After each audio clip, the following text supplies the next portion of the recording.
रखिए। अच्छा जी, कल से मैं देख रहा हूँ कि इतनी जो है वो बिल्कुल जो हुकूमत है वो बिल्कुल पागल ही हो गई है ये पीटीआई के फंडिंग केस के मामले को लेके। और आप आज तो उन्होंने जो बहुत ही सीनियर लीडरशिप है, असद कैसर साहब हैं, इमरान इस्माइल साहब हैं, अली जैदी हैं, डॉक्टर सीमा हैं, इन तमाम लोगों को एफआईए ने नोटिस जारी कर दिए। फिर हमारे जो ऑफिस के 4 मुलाजमीन हैं उनको जो है वो एफआईए ने बुलाया। तो सबसे पहले तो मैं आपको ये बता दूं कि ये मामला है क्या। सो आपको समझ होनी चाहिए, मैं इसकी तफसील आगे चल के बताऊंगा। ये जो अकाउंट्स हैं ये टोटल 13 अकाउंट्स हैं, और ये जो अकाउंट्स हैं ये हमारे जो तमाम लोग हैं उनको जो टोटल अमाउंट ट्रांसफ़र हुई है इन अकाउंट्स में, इन 13 अकाउंट्स में वो 2 करोड़ रुपया है। तो पहले तो मैं आपको ये बता दूं कि ये जिस तरह से आज मैंने देखा है अखबारों में हेडलाइंस लगवाई गई हैं, और वो जो सिगरेट चोर सेक्रेटरी हमारी ये बनी हुई है, सेक्रेटरी इन्फॉर्मेशन जो PMLN की हैं, वो अब बदकिस्मती से पाकिस्तान की वज़ीर इत्तलात भी है, वो बढ़ के ऐसे बातें कर रही है कि जैसे पता नहीं कितने अरब रुपए जो हैं वो ट्रांसफ़र हो गए हैं। सो टोटल पैसा जो है जो ट्रांसफ़र हुआ इन 13 अकाउंट्स में वो 2 करोड़ रुपया है। अब ये पैसा जो 2 करोड़ रुपया हुआ ये 23/10/2019 को इलेक्शन कमीशन में पहले ओरिजिनल जो अकाउंट्स जमा कराए गए उसमें था, फिर 23/10/2019 को इलेक्शन कमीशन को ये तमाम अकाउंट्स डिक्लेयर किए गए बाकायदा एक अर्जदाश्त के ज़रिए। ये 13 वॉल्यूम की जो एक पूरी डिटेल है ये उनको दी गई। अब ये 2 करोड़ रुपया क्यों ट्रांसफ़र किया गया? ये 2 करोड़ रुपया इसलिए ट्रांसफ़र किया गया कि जब 2012 में आपकी फंडिंग कंप्लीट हुई तो 2013 में इलेक्शंस थे। उन इलेक्शंस को कंडक्ट करने के लिए मुख्तलिफ ऑफिसेज़ को ये पैसा जो है वो ट्रांसफ़र किया गया। फॉर एग्ज़ाम्पल अगर इमरान जो आरफ अलवी साहब जो हैं वो कराची का ऑफिस चला रहे थे, उनको जो है वो कराची में पैसे गए। अगर जमजमा में इमरान इस्माइल साहब चला रहे थे, उनको जो है वो वहाँ पे पैसे दिए गए। इसी तरीके से जो हमारे असद कैसर साहब उस वक्त प्रेसिडेंट थे PTI खैबर पख्तूनख्वा के, उनको पंजाब में जो है वो पैसे गए। कासम सूरी जो हैं उनको बलूचिस्तान के ऑपरेशन चलाने के लिए पैसे दिए गए। और ये बेसिकली बड़े छोटे पैसे हैं, 20-20, 25-25 लाख रुपए। और उसका मकसद ये था कि जो ऑपरेशंस हैं ऑफिस के, जहाँ पे कभी आपने को मैनेजर रखना है, कोई ऑफिस बॉय रखना है, उनकी तनख्वाहें और वो सारे कामों के लिए जो है वो दिए गए। और ये तमाम अकाउंट्स में जो पैसा है ये मेन अकाउंट से जो पैसा है वो ट्रांसफ़र हुआ। मैं इसकी तफसील में भी आऊँगा और थोड़ा सा आपको जो है ये बाकी चीज़ों के ऊपर भी, जो नून और पीपल्स पार्टी की फंडिंग है उसके ऊपर भी मैं बात करना चाहता हूँ। बट उससे पहले मैं देख रहा हूँ कि कल राना सनाउल्लाह जो हैं वो अपनी औकात से बढ़ के बातें कर रहे हैं। पाकिस्तान की जो 80% इस वक्त पॉपुलेशन है वहाँ पे PTI की हुकूमत है। इस वक्त 2 बड़े सूबे मुकम्मल तौर के ऊपर PTI के पास हैं। बलूचिस्तान में हमारी कोलिशन है, कश्मीर में गिलगित बल्तिस्तान में हमारी कोलिशन है। तो ये जो राना साहब हैं ये तो सिर्फ SHO हैं कोसार के, इस तरह की बातें उन्हें नहीं करनी चाहिए। इसके लिए जो उन्होंने कहा कि अगर ये असद कैसर जैसे जो स्पीकर नेशनल असम्बली रह चुके हैं, इमरान इस्माइल गवर्नर सिंध रह चुके हैं, फॉर्मर हमारे फेडरल मिनिस्टर्स जो हैं उनको, फिर उसके बाद यहाँ पे दिया गया नोटिस दिए गए FIA को, बहरहाल FIA को नोटिस दिए गए हैं। मुझे तो अभी तक तो ये समझ नहीं आई है कि FIA किस हैसियत में ये नोटिस जारी कर रहा है, क्योंकि ये तमाम लोग जो हैं ये 2011-12 में कोई पब्लिक ओहदों के ऊपर नहीं थे। इसी तरह से जो हमारे ऑफिस के स्टाफ को नोटिस दिए गए ये भी कोई पब्लिक के ओहदों के ऊपर नहीं थे। तो FIA की जुरिसडिक्शन कैसे बनती है? तो इसके लिए हम अदालत जो हैं वो गए हैं। अगर अदालत ने कहा कि आपने FIA से ताउन करना है तो वो तो हम करेंगे। इन द मीन टाइम लेकिन हमने फ़ैसला किया है कि जो 25 मई के वाक़यात हैं उनके ऊपर मुख्तलिफ FIRs की एप्लीकेशंस जो हैं वो आ रही हैं। अब उन एप्लीकेशंस के ऊपर बजाय इसके कि जिस तरह इन्होंने हमें ब्लास्मी केसेस में अलहदा के, थोड़ा ज़रा खामोशी करिएगा प्लीज़, आप प्रोफेशनल लोग हैं। यहाँ पे ये जो जिन साहब ने बात करनी है वो ज़रा प्लीज़ दरवाजे से बाहर चले जाए। जो यहाँ पे जो इस वक्त मामला है वो ये है कि हमने फैसला किया है कि एक इकट्ठी जॉइंट इन्वेस्टिगेशन टीम जो है वो क्रिएट की जाए। ये तकरीबन दर्जनों FIRs हैं जो 25 मई के वाक़यात के ऊपर जो हैं वो दर्ज हो रही हैं, और उसमें जो राना सनाउल्लाह हैं उनको नामज़द किया गया है, उसमें अता तारड़ नामज़द हैं, हमज़ा शहबाज उसमें नामज़द हैं, अहमद मलिक साहब मेरे दोस्त हैं वो नामज़द हैं। इन तमाम लोगों को पंजाब पुलिस जो है वो इस जॉइंट इन्वेस्टिगेशन टीम में तलब करेगी, और हमें उम्मीद है जिस तरह राना साहब को हमसे तवक्को है कि हम FIA से ताउन करेंगे, हमें उम्मीद है कि राना साहब और अता तारड़, अहमद मलिक, ये जो है ये इस्लामाबाद में नहीं छुपेंगे और ये जाके इन्वेस्टिगेशन में शरीक होंगे, क्योंकि बहुत अहम है कि जो लोग हैं जिस तरह से उनके हकूक़ को पामाल किया गया, ख़वातीन और बच्चों को, छोटे छोटे 11-11 साल के बच्चों को गिरफ़्तार किया गया, उनमें जो ज़िम्मेदारान हैं, जो CCPO लाहौर हैं, DIG ऑपरेशंस हैं, जिनको इन्होंने पहले ऊपर बुला लिया, जाहिर है उनको भी उस इन्वेस्टिगेशन में शामिल होना पड़ेगा। और इसी तरह से ये राना साहब अभी तक फैसलाबाद नहीं गए हैं, उन्होंने एहतियात की है, लेकिन बहरहाल मैं उनको यकीन दिलाता हूँ कि वो अगर इस इन्वेस्टिगेशन में आएंगे, ये फ्री एंड फेयर इन्वेस्टिगेशन होगी और इसमें इन लोगों को वहाँ पे अपीयर होना पड़ेगा। और ये पाकिस्तान का कानून है, ज़ाहिर वज़ीरों के लिए कानून और नहीं है और आम लोगों के लिए कानून और नहीं है। सो लिहाजा जिस तरह हमसे तवक्को है कि हम FIA में पेश होंगे और ताउन करेंगे, इस तरह हम भी तवक्को करते हैं कि वो पंजाब पुलिस के सामने पेश होंगे। इसके साथ एक और इंक्वायरी जो मॉडल टाउन का केस है, चीफ मिनिस्टर पंजाब पहले ही ऐलान कर चुके हैं कि बड़ी ज़्यादती हुई है, वहाँ पे 16 जो लोग थे जिस तरीके से वहाँ गोलियां लगीं, शहीद हुए, उसका अभी तक इंसाफ नहीं हो सका। तो पंजाब हुकूमत उसके ऊपर भी जो है वो तेज़ी से आगे बढ़ेगी और हमें उम्मीद है कि वफाकी हुकूमत इस ज़मन में हमारे साथ ताउन करेगी, और अगर पुलिस को ये लोग मतलूब होंगे तो फिर इनको ओहदों से हटा के इनको गिरफ़्तारी की इजाज़त जो है वो दी जाएगी और इसमें एक वफाक सूबाई तनाज़ा जो है वो नहीं बनाया जाएगा। दूसरी बात यह है कि अब मैं आता हूँ दोबारा ये फंडिंग वाले मामलात की तरफ। मैं आपको पहले तो जिस तरह मैंने अपने अकाउंट्स जो हैं, ज़ाहिर है कि हम एक सियासी जमात हैं और हमारा फ़र्ज़ और हम पे ये लाज़म है कि जब भी कोई सवाल हो हम उसका जवाब जो है वो दे पाएँ। पहले मैंने आपको अपने सवालात का जवाब जो है वो दिया है, इससे पहले मैं बड़ी तफसील से बता चुका हूँ। जो एक अकाउंट जो खुला जिसमें सारे इंटरनेशनल फंडिंग्स आई, जिसमें जिस तरीके से हमारे पाकिस्तानियों ने, ओवरसीज़ पाकिस्तानीज़ ने कंट्रीब्यूट किया, वो सारी फंडिंग आई, वो मैं बता चुका हूँ। और आज जिस तरह मैंने आपको बताया कि आज जो हेडलाइंस हैं कि जनाब FIA ने तलब कर लिया, उसमें जो अकाउंट्स हैं ये 13 अकाउंट्स की भी तफसील मैंने आपको बता दी। 13 अकाउंट्स हैं, टोटल 2 करोड़ रुपया जो है वो ट्रांसफ़र हुआ है और इन अकाउंट्स के ऊपर जो इस वक्त वो डिक्लेयर्ड अकाउंट्स हैं सारे के सारे, और ये अकाउंट्स खोले गए थे 2013 के इंतखाबात में जो हमारे एक्सपेंसेस थे उसके लिए, और इसकी भी एक रुपये की जो तफसील है वो हमने फ़राहम जो है वो कर दी है। अब मैं आता हूँ लाहौर इस्लामाबाद हाई कोर्ट के फ़ैसले की तरफ। 2017 में सुप्रीम कोर्ट ने एक हुक्म जारी किया, चीफ जस्टिस साहब ने उस वक़्त किया, और उन्होंने कहा कि उन्हें उम्मीद है कि इलेक्शन कमीशन जब फैसला करेगा तो वो सारी सियासी जमातों को इकट्ठा जो है वो इसके ऊपर करेगा, ताकि लोगों के सामने कंपैरिजन आए कि सियासी जमातें फंडिंग कैसे करती हैं। उसके बाद सरदार अज़हर साहब ने इलेक्शन कमीशन में, हमारे फाइनेंस सेक्रेटरी थे उस वक़्त, और इन्होंने एक एप्लीकेशन डाली जिसमें इन्होंने कहा कि 19 सियासी जमातें जो हैं, जो पाकिस्तान की मेन स्ट्रीम सियासी जमातें हैं, उनके फ़ंडिंग ऑडिट होना चाहिए। ये फ़ंडिंग ऑडिट जो है पाकिस्तान के कानून के तहत हर साल होना है, और हर साल ये जो अकाउंट्स हैं ये लोगों के सामने आने चाहिए कि जो पॉलिटिकल पार्टी है उसने कैसे पैसे इकट्ठे किए, कैसे पैसे खर्च किए। ये सबसे अहम एक समझिए कि डॉक्यूमेंट है जो पॉलिटिकल पार्टीज़ को रेगुलेट करती है, और इसके ऊपर किसी तौर के ऊपर भी मैं समझता हूँ कि एक सुस्ती का या काहली का मुजाहरा नहीं होना चाहिए था।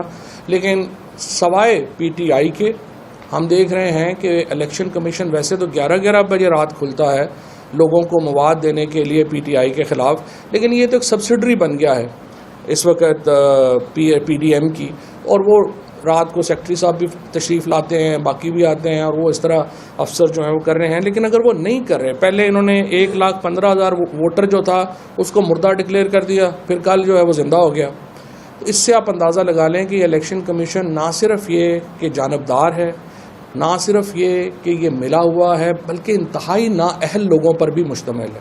और इसीलिए ये फ़ैसला जो आया है ये भी इसी नाअहली और जानबदारी का नतीजा है, जिसके नतीजे में ये फ़ैसला आया है। और इंशाअल्लाह ये फ़ैसला जो है आशूर के फ़ौरन बाद जो है ये कोर्ट में चैलेंज होने जा रहा है, और इंशाअल्लाह जो भी आउटकम होगा उसके मुताबिक हम आगे चलेंगे। अब मैं सिर्फ आपको ये पढ़ के सुनाना चाहता हूँ जो इस्लामाबाद हाई कोर्ट का फ़ैसला था।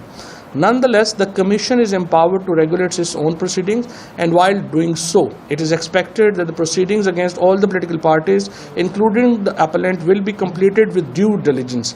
The representative of the Commission has unequivocally stated, Election Commission का जो नुमाइंदा था उसने बड़े वाज़े तरीके से ये बयान किया before us that the case of all political parties will be dealt with in a fair and transparent manner.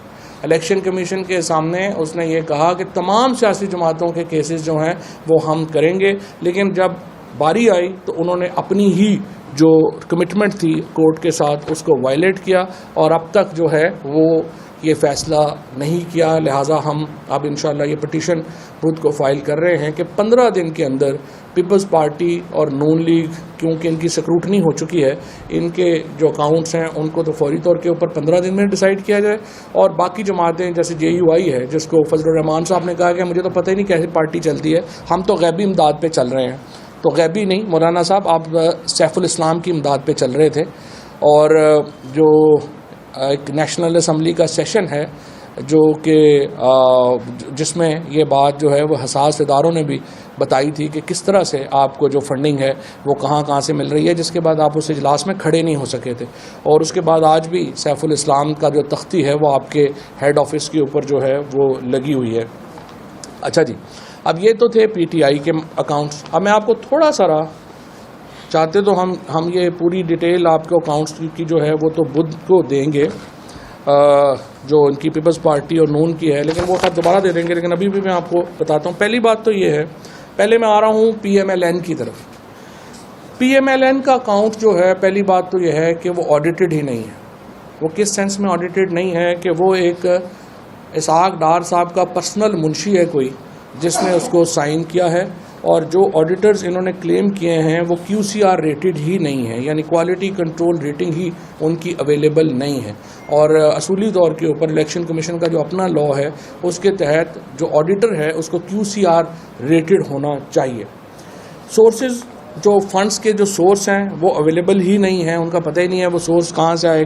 2013, 14 और 15 का जो सेंट्रल सेक्रेटेरिएट का, इसमें पहले तो डिक्लेयर ही नहीं किया हुआ कि वो फ़ंड आए कहाँ से, और फिर 14 करोड़ 50 लाख रुपया एक, और 8 करोड़ 67 लाख 5 हज़ार रुपया एक, और फिर 1 करोड़ 17 लाख 28 हज़ार 932 रुपये एक। लेकिन इनका कोई पता नहीं कि ये पैसे आए कहाँ से, क्योंकि पैसे आपने लिखने भी होते हैं, फिर ये भी बताना होता है कि ये पैसे जो हैं वो आए कहाँ से हैं, और इसके बारे में PMLN की कोई डॉक्यूमेंट अवेलेबल नहीं है जिसमें पता चले कि उनका ये पैसा जो है वो कहाँ से आया है। इसी तरीके से बड़ी इंटरेस्टिंग बात यह है कि PMLN ने अपने कागज़ों में लिखा है कि कोई कंट्रीब्यूशन हमारे मेंबर्स ने पार्टी की नहीं की, जो कि ज़ीरो है। और इसका मतलब यह है कि उनकी अपनी फंडिंग का कोई पता नहीं है, कोई डेटाबेस ही नहीं है कि वो फंडिंग कहाँ से करते रहे, क्या रहे। सिर्फ उन्होंने करोड़ों रुपए अपनी अमाउंट लिख दी हैं, यही नहीं बताया कि वो पैसे जो हैं वो कहाँ से आया है। नून लीग ने अपनी जो डिक्लेयर किया है 2013 के इलेक्शन में, उन्होंने कहा है कि 1.3 अरब रुपया मीडिया के ऊपर ख़र्चा किया है उन्होंने, मीडिया कैंपेन के ऊपर। ये फेवरेट काम है PMLN का, मीडिया के ऊपर ख़र्चा करना। अभी भी आप देख रहे हैं मीडिया के ऊपर जो ख़र्चा तो बहुत हो रहा है माशाल्लाह। और ये तकरीबन 1.3 बिलियन से ज़्यादा, अगर आप एग्जैक्ट लेना चाहें तो 1 अरब 30 करोड़ 58 लाख 44 हज़ार 883 रुपया जो है इन्होंने अपना ख़र्चा ज़ाहिर किया है, जो इन्होंने मीडिया के ऊपर जो है वो किया है। अगेन इसमें कोई पता नहीं है कि ये 1.3 बिलियन रुपीज़ जो हैं ये कहाँ से आए और उन्होंने कैसे ख़र्च किए और किधर किए। इसके बाद जी एक कंपनी है 766, इसका एड्रेस मैं पढ़ देता हूँ आपको।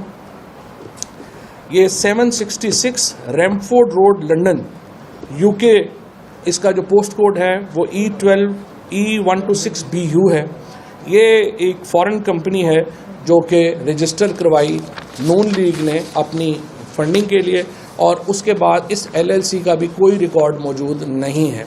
और इसके बाद इन्होंने जो अपने अकाउंट्स हैं उनको भी मनी लॉन्ड्रिंग के लिए इस्तेमाल किया, और नवाज शरीफ ने पैसे पहले PMLN को दिए, उसी से अकाउंट से दूसरे अकाउंट में ट्रांसफ़र किए और रिवॉल्व किए पैसे नवाज शरीफ ने अपनी PMLN के अकाउंट से भी।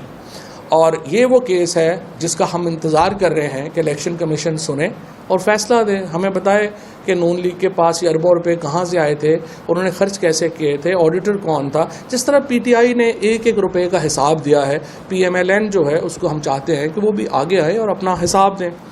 इसके बाद अब आइए दूसरी पार्टी की तरफ। दूसरी पार्टी जो है वो दो हिस्सों में है।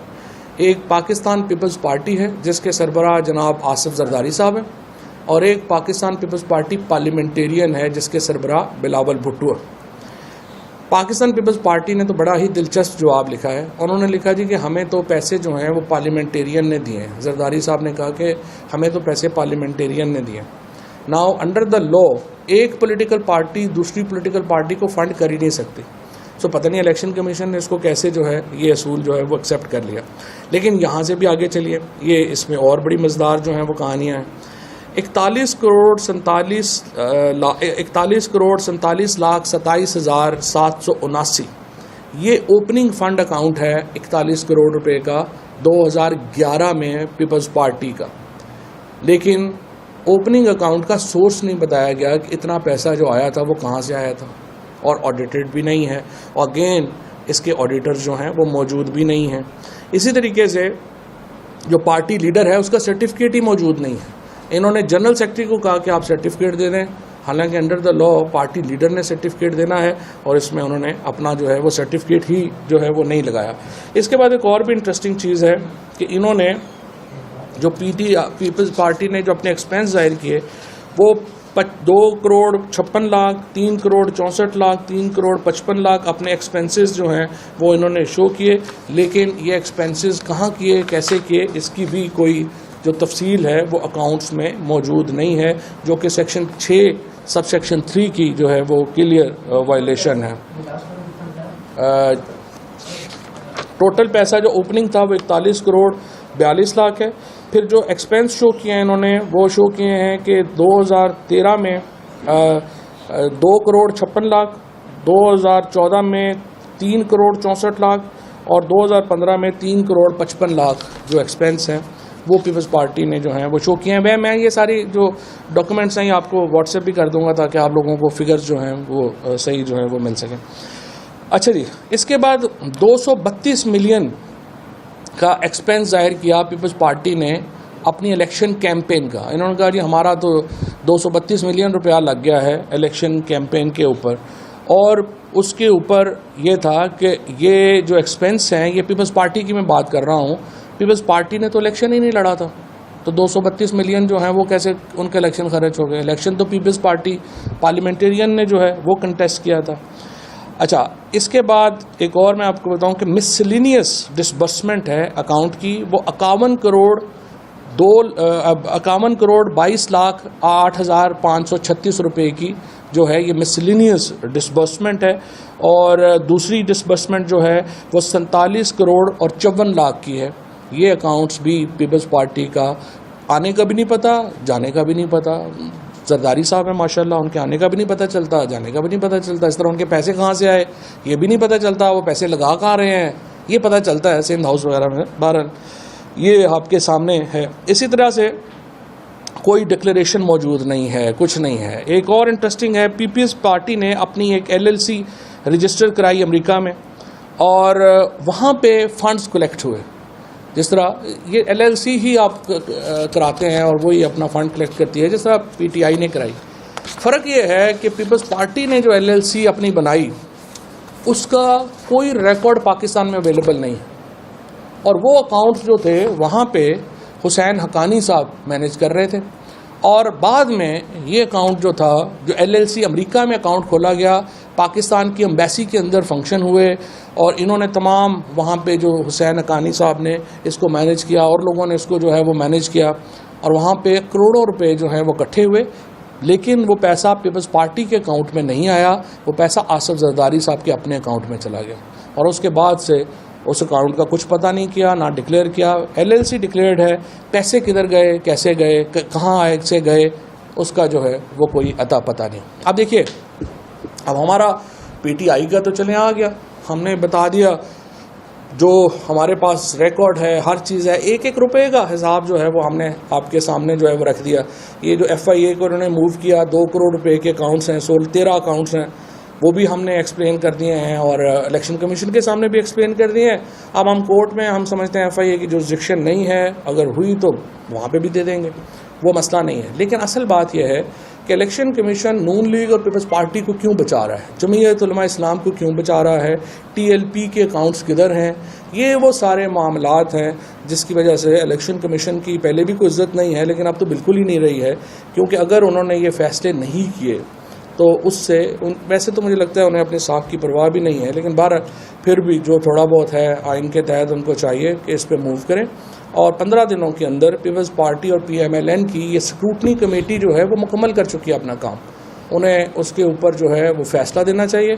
और इंशाअल्लाह ताला बाकी जो है ये मैं आपको बताऊँ, आखिरी बात मैं सिर्फ ये बताना चाहता हूँ कि जो इमरान खान के ख़िलाफ़ मुहिम है, जिसको ज़्यादा मैं देख रहा हूँ कि वो सहाफ़ी बड़े ज़्यादा लगे हुए हैं जिनकी हमदर्दियाँ हामिद करज़ई और अशरफ गनी के साथ रही हैं सारी उम्र, PTM के जो सपोर्टर रहे हैं उनको बहुत तकलीफ़ है।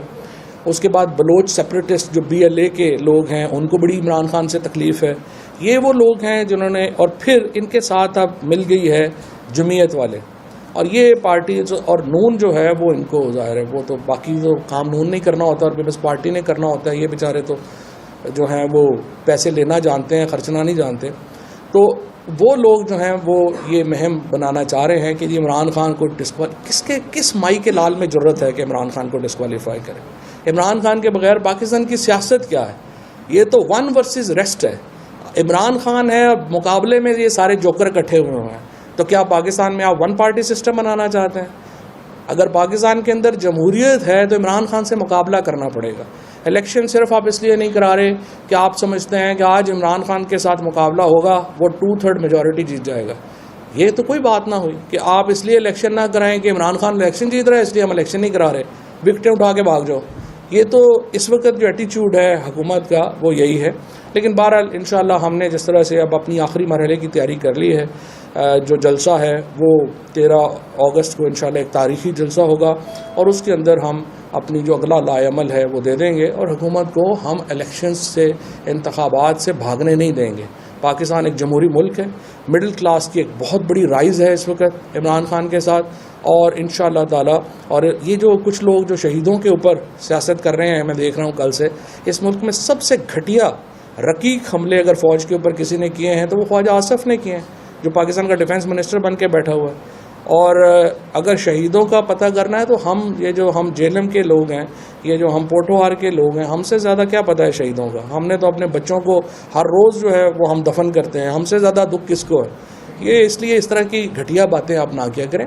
और मेरा ये ख्याल है कि सियासी फ़ैसलों से की वजह से कुछ जो है वो हुआ है मामला, लेकिन बहरहाल वो ठीक हो जाएगा और इंशाअल्लाह इस हुकूमत के आखिरी दिन है और हम एक बड़ी मूवमेंट से आम इंतखाबात की तरफ जा रहे हैं। साहब ये बताइए कि मुनीब के आने का ताल्लुक तो पाकिस्तान तहरीक आपके साथ जुड़ना पड़ा, लेकिन दूसरी तरफ कुछ और भी ट्वीट्स थे वो भी आपने देखे थे जिनकी शनाख्त भी बड़ी वाज़ेह थी और नजर आ रहा था कि उनका नजरिया क्या था, तो उनके खिलाफ भी आपको कुछ करना चाहिए या नहीं करना चाहिए। दूसरा सर ये सवाल अभी आपने कहा कि इलेक्शन कमीशन में वो दरख्वास्त देने जा रहे हैं, जो कुछ देने जा रहे हैं, क्या वो इलेक्शन कमीशन में होगी, हाई कोर्ट में? नहीं, जो ये दरख्वास्त है ये तो हाई कोर्ट में होगी ना। हाई कोर्ट में पहले ही कह चुके हैं, हाई कोर्ट पहले ही कह चुके हैं आप केसेस का फैसला करें। अब वो केसेस का फैसला नहीं कर रहे तो ये होना चाहिए। दूसरा देखें जी, मैंने खुद जब लॉ बनाया था, PMDA का लॉ बनाया था, मैं लेके गया था, उस वक्त किसी ने वो लॉ बनाने नहीं दिया और पहले सारे जो है वो कह रहे थे बना दें, फिर बाद में कहा नहीं बनाया। अब जब लॉ ही नहीं है तो क्या कार्रवाई हो सकती है। के मुताबिक तो सर आपको कंटेंट मूव करनी चाहिए, डायरेक्शन क्लियर कर हाई कोर्ट की। ठीक है ना, दोनों फैसला नहीं दिया तो दोनों पार्टियों बिल्कुल सही बात, यही बात है, आपकी बात बिल्कुल ठीक है। ये कंटेम्प्ट एप्लीकेशन भी बनती है, but I will leave up to my lawyers जो भी वो फैसला करें। सर आपने कहा कि विफाकी हुकूमत इलेक्शन से भाग रही है, तो राना सनाउल्लाह तो बार बार कह चुके हैं कि आप केपी असम्बली तोड़ें, पंजाब असम्बली तोड़ें और हम नेशनल असम्बली तोड़ देंगे। आप उनका ये मुतालबा क्यों नहीं मान लेते? पहली बात तो यह है कि राना सनाउल्लाह साहब जो है वो पॉलिसी बयान देने की वो नहीं रखते हैं अपनी पार्टी में, उनके पास इख्तियार नहीं है। अगर यही बात शहबाज शरीफ साहब की तरफ से आएगी तो फिर मामला और होगा। और दूसरी बात यह है कि फिर उसके बाद फ्रेमवर्क तय होना है। देखिए ना, आपको अगर चाहते हैं कि पंजाब असम्बली और केपी असम्बली तोड़ें तो फिर आपको सिंध असम्बली डिज़ोल्व करनी है, बलूचिस्तान असम्बली डिज़ोल्व करनी है, और उसके साथ election commission of Pakistan reconstitute करना है। अगर आप इलेक्शन कमीशन रिकॉन्स्टिट्यूट नहीं करेंगे तो हम क्यों प्रोविंशियल असम्बलीज तोड़ेंगे? फिर तो सिर्फ नेशनल असम्बली जाएगी।